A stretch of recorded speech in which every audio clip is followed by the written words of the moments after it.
¿Cómo lo va? ¿Me indica? Ponelo. Estoy viendo esto.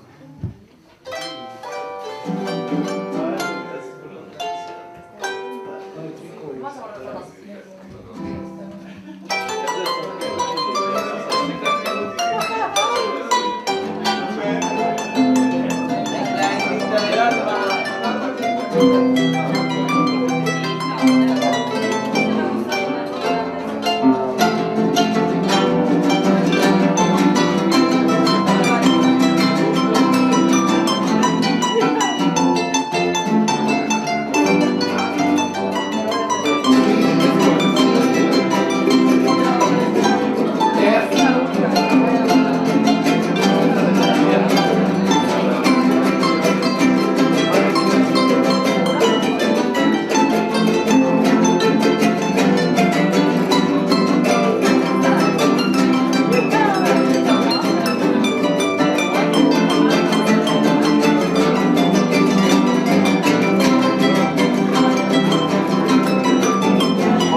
Comunidad en Resistencia, soy Federico Cruz, su brujo de lujo o brujo de cabecera, como ustedes prefieran.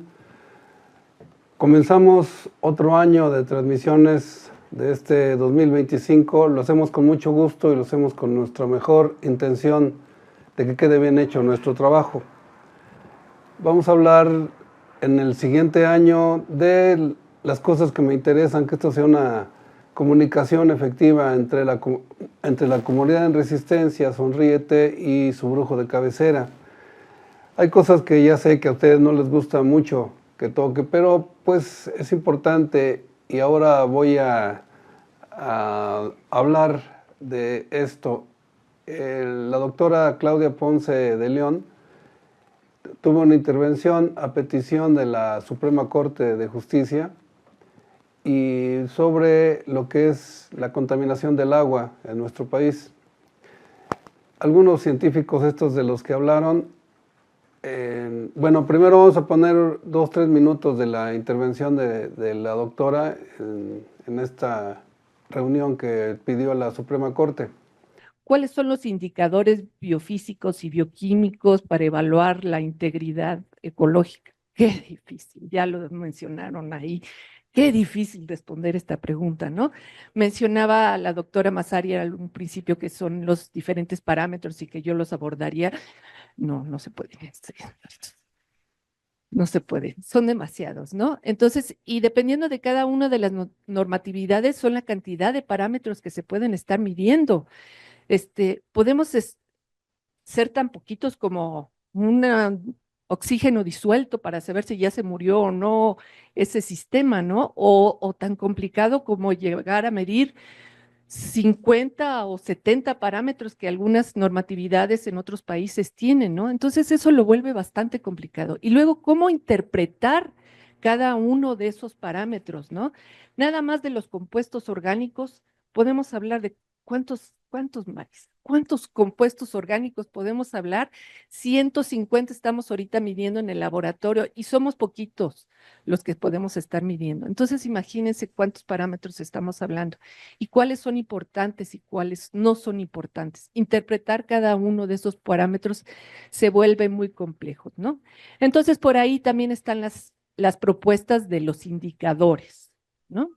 Y tenemos indicadores biológicos que les llaman biomonitores y que la doctora Vanegas es muy experta en el tema y que nos estará hablando al respecto. Y están, pues, de alguna manera los indicadores de calidad con parámetros físicos y químicos, ¿no?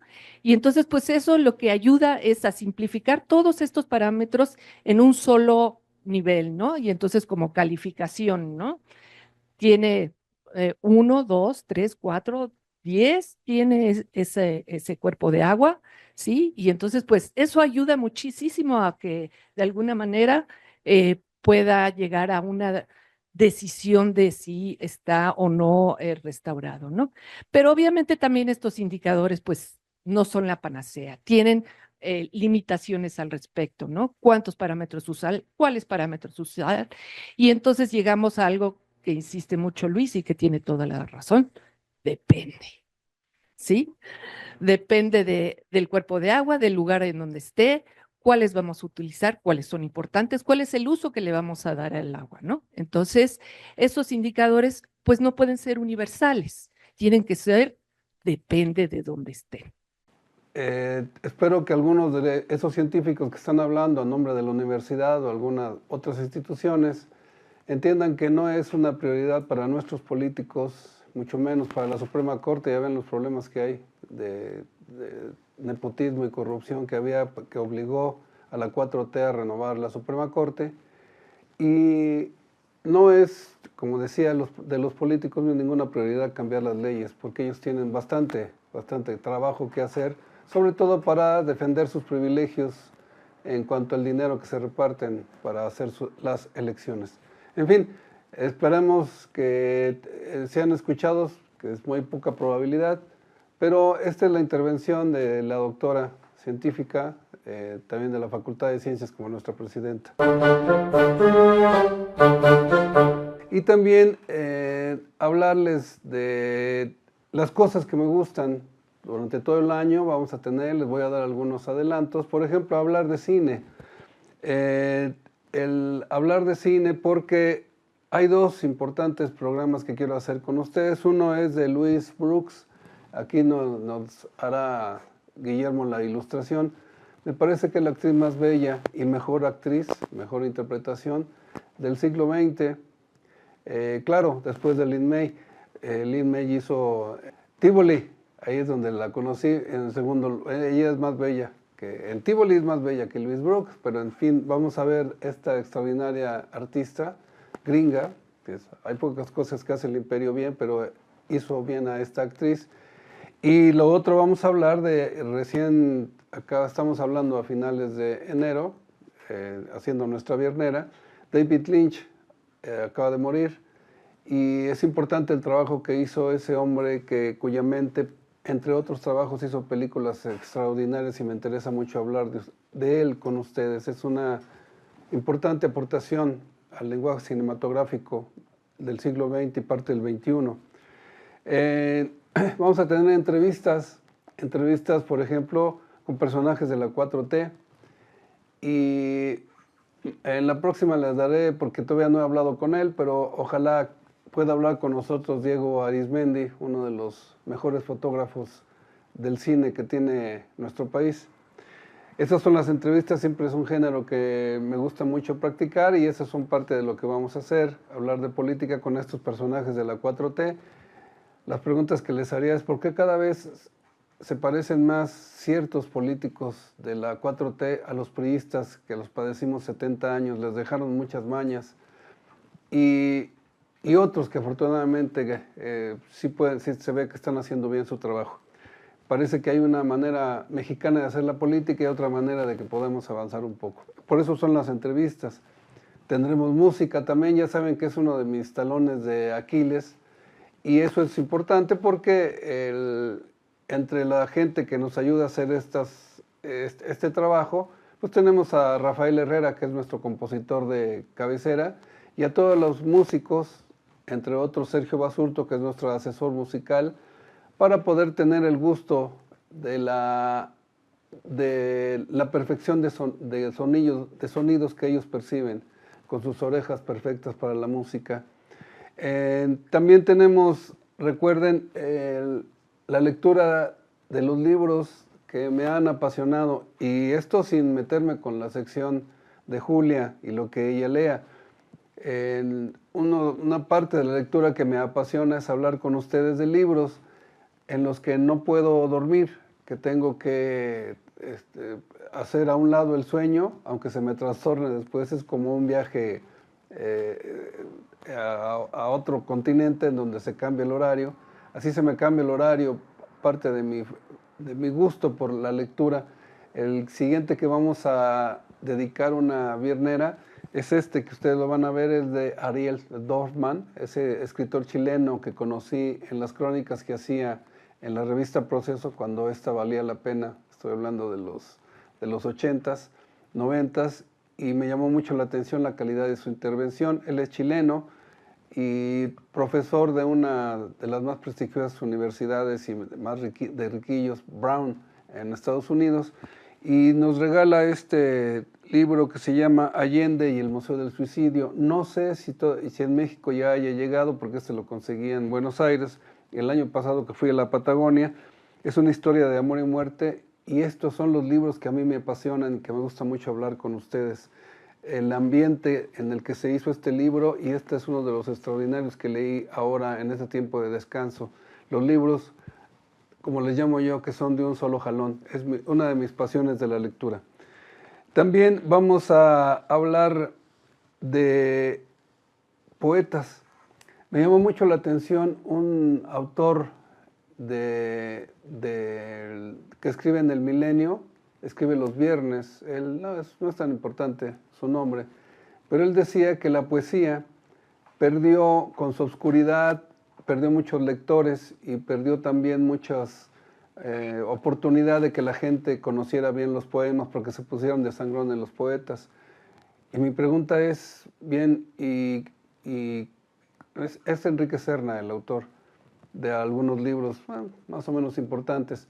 Y yo digo, ¿y cómo nos vamos a dar cuenta que el autor es oscuro, que es sangrón, que emplea palabras muy específicas para decir exactamente lo que quiere? Pues leyendo el poema. Por eso es que vamos a seguir insistiendo en el trabajo de difusión que hace el maestro Felipe Garrido, para que ustedes se puedan dar de alta en el Poediario, los que no lo han hecho, para que puedan recibir un poema diario, y que ya saben que siempre hay una oveja negra en la familia que va a poder grabarse partes importantes de los poemas que mandamos el maestro Felipe Garrido y yo. Entonces los invito a que se den de alta. Aquí aparece la instrucción de cómo le hacen para poder darse de alta en nuestro Poediario. Y fíjense, también voy a hablar de los poetas, pero no como lo hace, de vuelta vuelvo a repetir, como lo hace Julia. Porque un poeta me parece importante todo lo que le rodea, que una de las cosas que a mí me interesa mucho son los teólogos de la liberación, que es una aportación de América Latina a la cultura de la gente que cree en Dios en el siglo pasado. Y este es uno de los representantes. No lo conocí, sino en una presentación cuando estaba con su hermano, Fernando Cardenal, que él es jesuita, que fue el representante del Ministerio del Interior, que es como la Secretaría de Gobernación cuando los sandinistas estaban en el poder, con su junta de gobierno. Y lo conocí fugazmente, pero son de esas presencias, las de Ernesto Cardenal, porque hoy cumple 100 años de haber nacido. Él ya falleció el 1 de marzo del 2020, pero ahora que cumple 100 años, les recuerdo, por ejemplo, cómo me interesa a mí ese hombre que pudo a la vez ser escritor, poeta, comprometido con su creencia, guerrillero, representante de la cultura en una junta de gobierno, en un proceso revolucionario de un país como Nicaragua, un mini país como Nicaragua, que aparte de esa revolución nos ha dado una de las mejores poesías del siglo XX. Y vamos a recordar un poco, sin meterme como Julia, a recordar un poco sus epigramas. Fíjense cómo él mete la vida diaria, cómo la mete en los poemas. Fíjense, por ejemplo, dice, yo he repartido papeletas clandestinas, gritando, ¡viva la libertad!, en plena calle, desafiando a los guardias armados. Yo participé en la rebelión de abril, pero palidezco cuando paso por tu casa y tu sola mirada me hace temblar. ¿Ven qué maravilla de meter el detalle cotidiano de lo que es ver los ojos de la mujer que uno puede llegar a enamorarse? O, por ejemplo, al perderte yo a ti, tú y yo hemos perdido.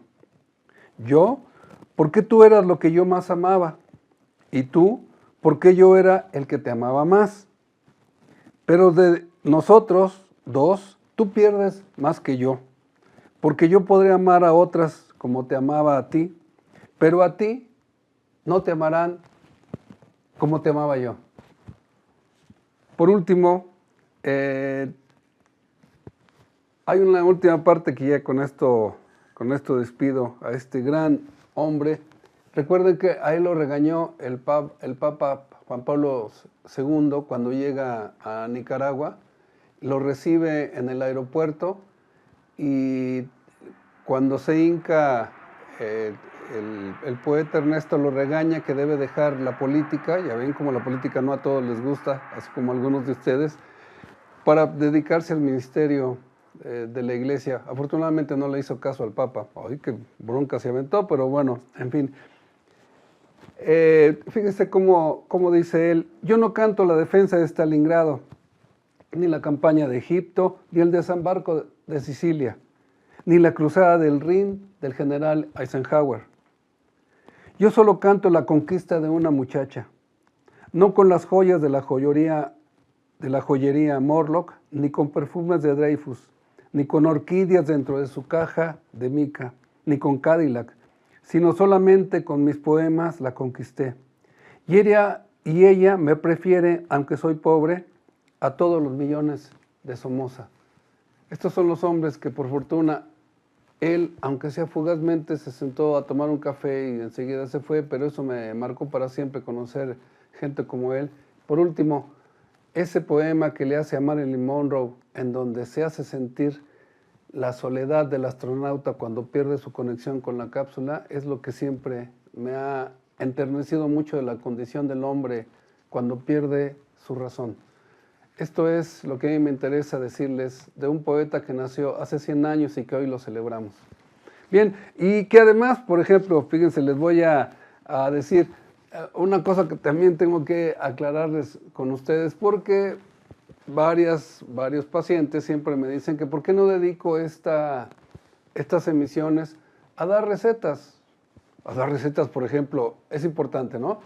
Que ustedes sepan diferenciar cuál es el albácar fresco y el albácar seco.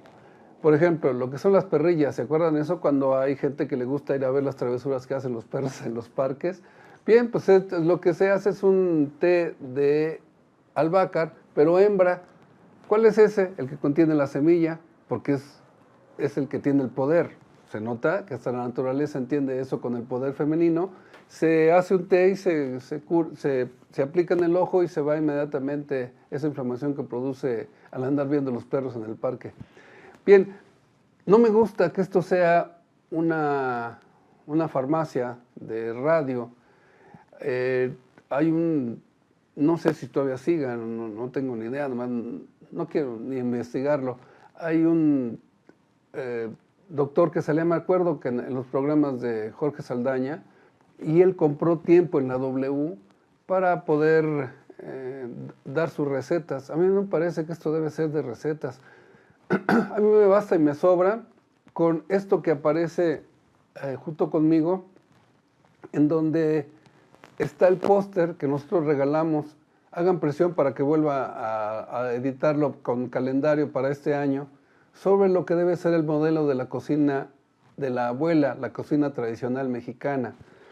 En esto sí soy muy repetitivo y muy constante de que ustedes se tienen que comparar cuánto ha avanzado su salud en cuanto cómo han aplicado eso que las abuelas utilizaban. Ojo, está puesto en la parte, la banderita que dice en el diseño, que es una cocina, la primera en el mundo que se dio como patrimonio inmaterial de la humanidad. Y si eso es cierto, es más trascendente esto que les voy a decir, lo que las abuelas usaban para hacer esa mejor cocina del mundo que se dio de alta como patrimonio inmaterial, todo lo usaban para curar también.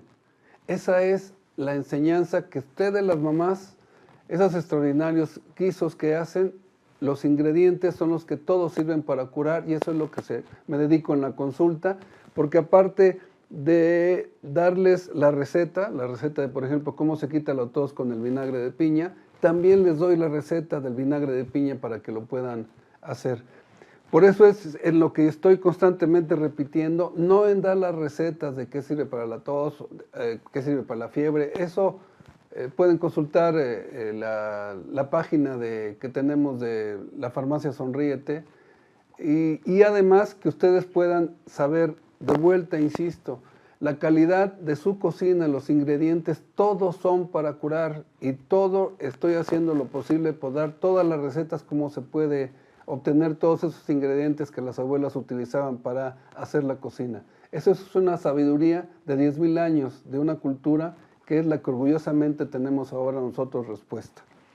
Bien, hay una cosa importante que me dijo una integrante de la comunidad en Resistencia. A ella le llamo Angélica Poema. ¿Se acuerdan? Ella hace caligrafía. Y me dijo que le dé un jalón de orejas a Guillermo, porque ella dice que cuando aparece el calendario no puede hacer captura de pantalla porque lo pone muy pequeño. Le voy a decir a Guillermo que cuide eso. Y además le dije que tenía que decir, que escribirme las aventuras que ha tenido ella para hacer el pan. Todavía no llega porque no le sale la masa madre para disfrutar, pero sí en el trayecto que lleva ya descubrió una maquinita para hacer el pan, y le dije que me hiciera la crónica. pero ya encontró que el pan se puede hacer de diferentes cereales, no nada más de trigo. Y ella prometió que me lo mandaba. En una de estas próximas vierneras se las voy a presentar. Esa es lo que, Angélica, está cumplida tu cooperación. Y una de las cosas que también voy a mencionar es la triste historia para mí de lo que es la Magdalena Mixhuca. Como siempre he sido vecino de esta colonia, afortunadamente la jornada ha estado sacando cosas, y eso no se me olvida, cómo es el gran atraco que han hecho un conglomerado de la estupidez de nuestros políticos, junto con empresarios, que los Diablos Rojos ya están en la Bolsa Mexicana de Valores, con un estadio que nos robaron a los que nos gusta el deporte amateur. Esa es otra de mis pasiones que también vamos a estar viendo durante el año. Y una cosa que me gusta mucho y les voy a presumir. Pero esperen, también les voy a presumir durante el año los regalos que me hacen, que me encantan, este tipo de regalos. Por ejemplo, este que ven aquí, ya no me acuerdo cuál es. ¿Dónde está el de Sofía? Este es de Pía. Es una niña que en su familia ya tiene 4 generaciones que estoy viendo. Su mamá no, su abuela, Consuelo Vargas, es la promotora de esta renovación en su familia para la salud con las hierbas de Sonríete y el conocimiento de la cocina tradicional.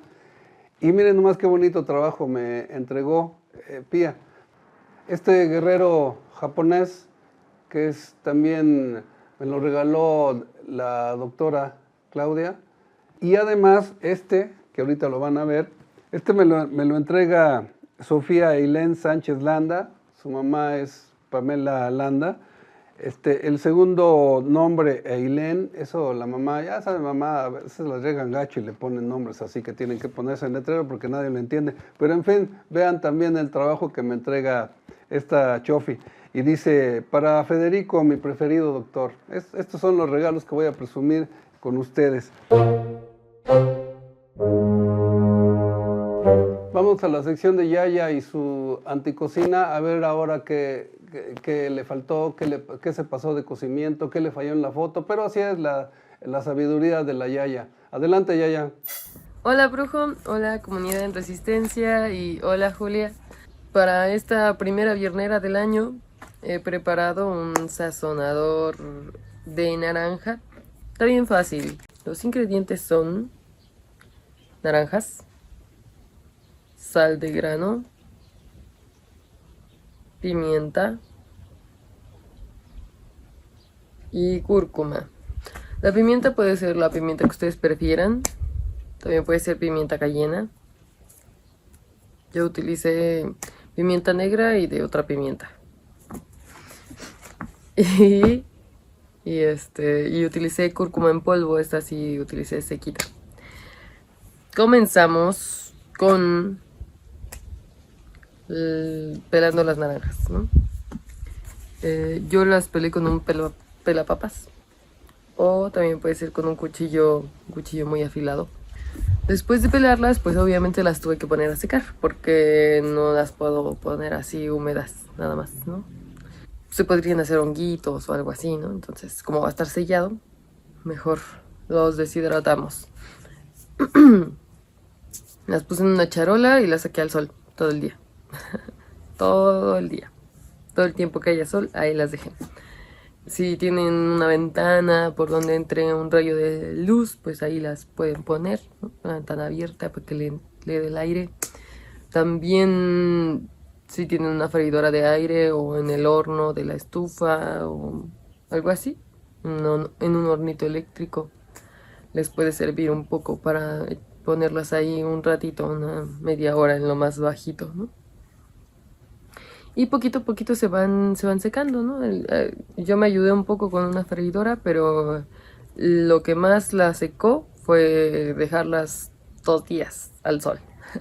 Al sol y en el aire. Y así se secaron en corto.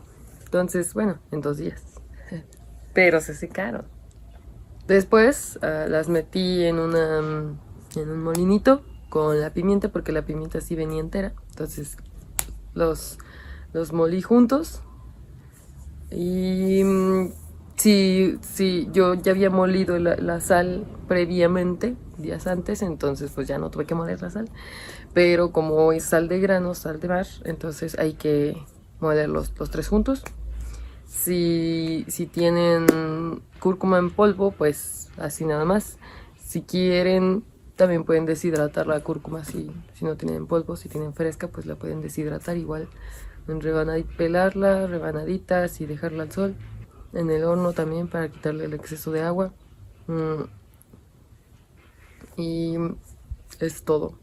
Ya después mezclan todos los ingredientes, los muelen juntos y los ponen en un frasquito. Y ya. Simple. Muy muy fácil. Y pues que este sazonador sirve para pescado, para ensaladas, ¿no? Para sazonar lo que a ustedes les antoja en realidad, ¿no? Para unas verduritas hervidas, no sé. También es posible que pueda servir para marinar carne, ¿no? Yo creo que viene bien con lo que a ustedes les antoje. Obviamente pues tiene este sabor cítrico, naranjoso, muy muy muy muy muy rico. También pueden evitar ponerle sal si quieren utilizarlo para sazonar y luego ajustar la sal por separado. Pueden evitar echarle sal, pero pues yo sí se la puse un poquito. Yo la he usado para ensaladas, para guisos, para huevo, para todo. Para todo, porque pues tuve que hacer mucho y aparte tengo todavía más naranjas, entonces la uso para todo. Y pues ya lo demás de la naranja también se usa. Pueden el jugo, pues para hacer jugo. Y la parte blanquita, los gajitos, la carnita de los gajitos, esa también se puede utilizar, tiene muchos nutrientes y se puede utilizar para hacer un licuado. Ya le agregan otras cosas, como tiene este sabor como medio amargosillo luego, pues se lo mezclan, no sé, con zanahorias o con otros, no sé, en un licuado, ¿no? De kefir o de yogurt o algo así. Ahí se puede aprovechar también eso. Entonces, pues sería todo por hoy. Espero les haya gustado. Nos vemos la siguiente viernera. Tengan bonito fin de semana.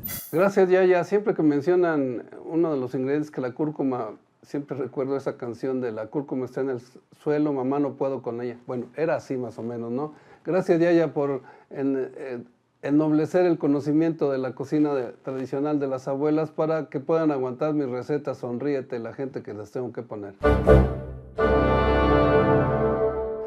Ahora vamos a la sección de Julia y lo que Julia lea. Adelante, Julia, con la literatura que nos vas a entregar. Hola, muy bonito día a todos y a todas. Espero que se le estén pasando muy bien. Este es el rincón literario de lo que Julia lea. Y bueno, antes que nada quiero darles la bienvenida a 2025. Ya incluso fue el año nuevo chino, que estaremos bajo el signo de la serpiente de madera. Y bueno, estoy muy contenta de pues, poder volver a conversar con ustedes, participar en este programa, en estas vierneras. Entonces, bueno, un abrazo para la Yaya y para Federico. Y bueno, el día de hoy quería hablarles de Elena Garro. Que bueno, Elena Garro me parece que es una escritora que mientras ella vivía no fue muy reconocida porque, como dice en la Wikipedia, la sombra de Octavio Paz le quedaba muy larga. Porque, bueno, ellos fueron marido y mujer mucho tiempo, ¿no? Entonces, mucho tiempo más bien era como la esposa de Octavio Paz, ¿no? Me parece que últimamente se ha recuperado mucho la figura de Elena Garro a partir de los movimientos feministas y justamente mi mamá, que le mando un saludo, se compró hace poco La Reina de Espadas, que es un libro que acaba de sacar Jasmina Barrera, una escritora joven, talentosa, ensayista, que es un libro sobre Elena Garro, justamente su biografía, ¿no? Para quien le interese. Sé que ese libro ha tenido también como críticas favorables y desfavorables, entonces bueno, habrá que leerlo, yo la verdad no lo he leído. Lo que sí que leí de Elena Garro en estos últimos días, semanas, ha sido su teatro. Porque bueno, creo que a Elena Garro la pensamos primero como narradora. Tiene esta novela muy, muy, muy importante llamada Los recuerdos del porvenir.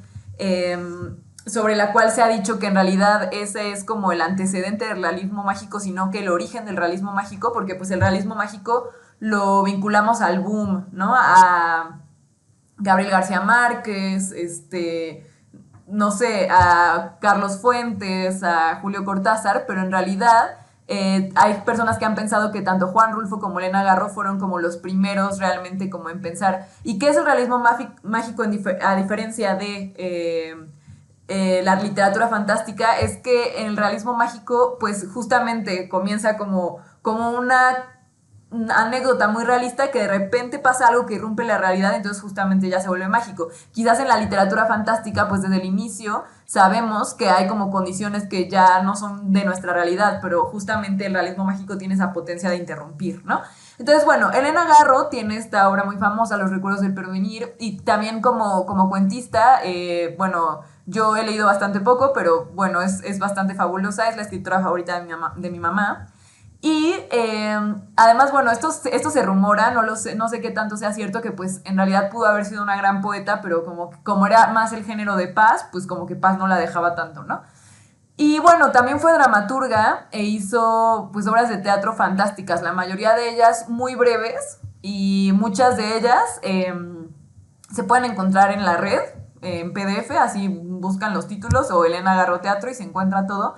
Y también algo que he visto es que hay muchas puestas en escena en YouTube, por ejemplo, ¿no? En pandemia creo que muchas personas pues empezaron a hacer lecturas dramatizadas, entonces eso, bueno, también se puede disfrutar desde otro lugar que no solo sea el texto, ¿no? Porque a veces pues el teatro, a mí me encanta leer teatro porque avanzo súper rápido, porque pues son diálogos más así que párrafos grandotes, pues a mí me encanta, pero sí es cierto que quizás el teatro no, o bueno, no tiene la misma función que la narrativa en tanto que sí busca ser representado, ¿no?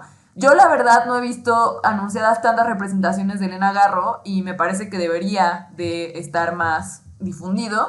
También creo que este tipo de textos deberían de estar más difundidos en la educación básica y media superior porque justamente son obras muy cortas, son complejas, pero son cortas y muy, muy, muy hermosas. O sea, el lenguaje poético de Elena Garro en estas obras a mí me sorprendió muchísimo, ¿no? Entonces, bueno, quizás les hable solamente de tres, que serían, la primera es Un hogar sólido, que esa es, o sea, la que más me encantó, me encantó, me encantó. Otra llamada Andarse por las ramas y otra llamada Los perros, que creo que son mis tres favoritas de las que leí. No tiene, o sea, no tiene muchísimo teatro, pero lo que tiene es muy, muy, muy bueno. Y bueno, Un hogar sólido, ay, es que no se los quiero spoilear, pero es que, o sea, hay como un giro ahí que es muy interesante porque, pues, todo inicia con un cuarto oscuro y hay como ciertos personajes, ¿no? Y algunos dicen cosas raras como de, ay, oigo pasos arriba, ¿quién estará, no? Y yo como, no, quién sabe. Y alguien así como de, ay, se me perdió mi fémur. Y yo como, ¿qué? ¿De qué está hablando? Y en las acotaciones hay una clave muy interesante porque hay una niña que dice que tiene ropa como de finales del siglo XIX y hay un joven que tiene como uniforme de, no sé si de revolucionario o de más bien como de la guerra de reforma, más bien. Y una mujer que tiene ropa de los años 20. Entonces como que es muy extraño y entonces uno piensa como, bueno, ¿por qué estas personas están conviviendo? Y entonces uno piensa como que quizás son personas de distintos tiempos y de repente empieza a pasar que una mujer muy vieja se refiere a una niña como su hermana. Entonces uno empieza a entender que esas personas que están ahí son familiares y que donde están habitando es una cripta compartida. Entonces es muy interesante que pues obviamente hay pues distintas edades dependiendo de la época en que murieron. Entonces pues por ejemplo esta hermana que se quedó siendo una niña porque falleció niña, pues tiene a su hermana que es grande y que pues se murió mucho tiempo después, ¿no? Entonces así, y entonces justamente los pasos que se oyen arriba es porque ya va a llegar alguien nuevo. Y entonces es una conversación acerca de la muerte y de la vida, pero es tan bello, o sea, como que además como que un poco hablan de qué es la muerte y de qué es la vida y cómo la muerte es conocer todas las cosas. Y a mí, o sea, de verdad que o sea, yo creo que es de las mejores obras que he leído y es muy corta. Está en Ciudad Seba, que es esta página que tiene a disposición muchos textos literarios, entonces yo lo recomiendo muchísimo, o sea, me encantó esa obra.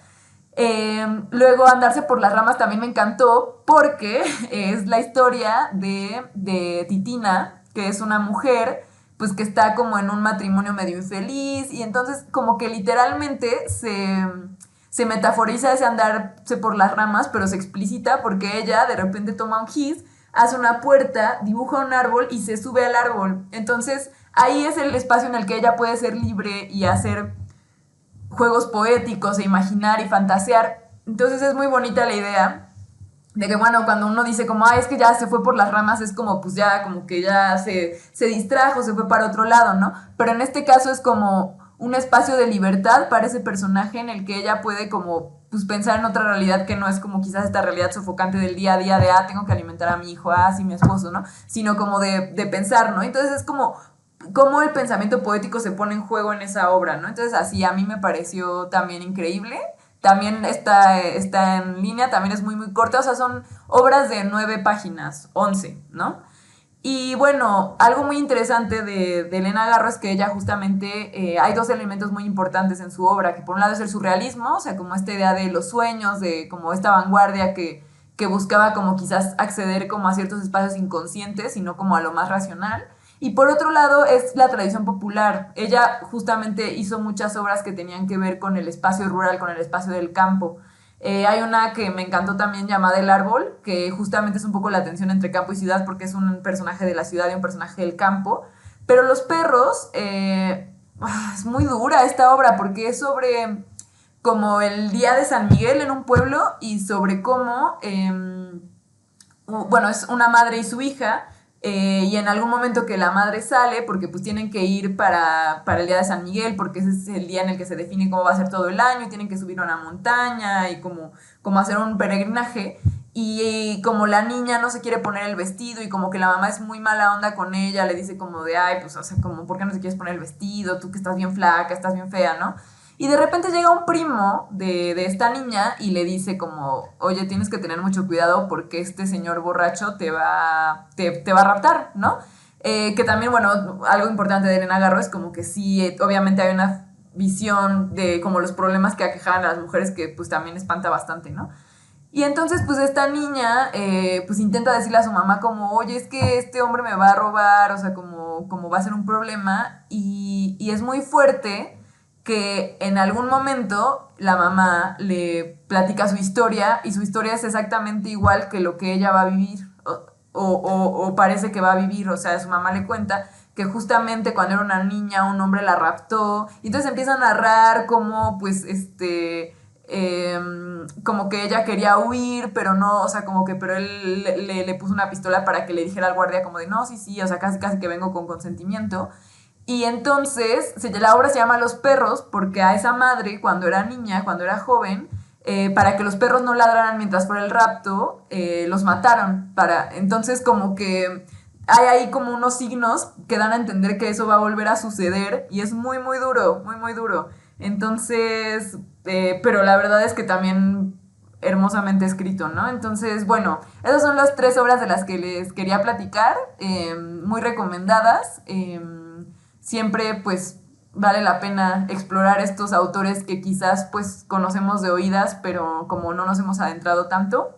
Y pues bueno, yo les mando un abrazo y mis mejores deseos para este mes que ya se acaba, pero este año que apenas empieza. Un abrazo muy fuerte. Gracias. Siempre es interesante que hables de las mujeres. En este caso, Elena Garro, que tuvo una relación con Octavio Paz, ya después que se separan, bastante difícil, y sobre todo por la hija que tuvieron. En fin, siempre le pones un extra cuando se trata de mujeres en su circunstancia como la de esa extraordinaria escritora mexicana. Por último, les recuerdo, bueno, por penúltimo, les recuerdo que todavía no tenemos el suficiente crecimiento de nuestras hierbas en la Huasteca y la súplica es prendan sus veladoras para seguir con esa tradición de las abuelas, de que nada nos falte, la casa, comida y el sustento que es de nuestras hierbas para poder seguir siendo una comunidad en resistencia. Por eso prendan su veladora, ahora esta semana que ya vamos a empezar, bueno, es hasta la otra, que reiniciamos, pero es la primera semana, pongan su veladora el primer día para que podamos tener el crecimiento de las hierbas normal por estas cuestiones del cambio climatológico, por supuesto cuestiones económicas y de poderío económico de los terratenientes de la Huasteca, que hay problemas con el crecimiento de nuestras hierbas. Bien, por último, les presumo, siempre después de la grabación, comemos. Les voy a decir, aquí van a aparecer las fotos. Creo que una de las comidas más ricas del mundo, de lo que he estado hablando, y es lo que decía Iván Illich, uno de los grandes filósofos que por fortuna me tocó tratar en varios sentidos.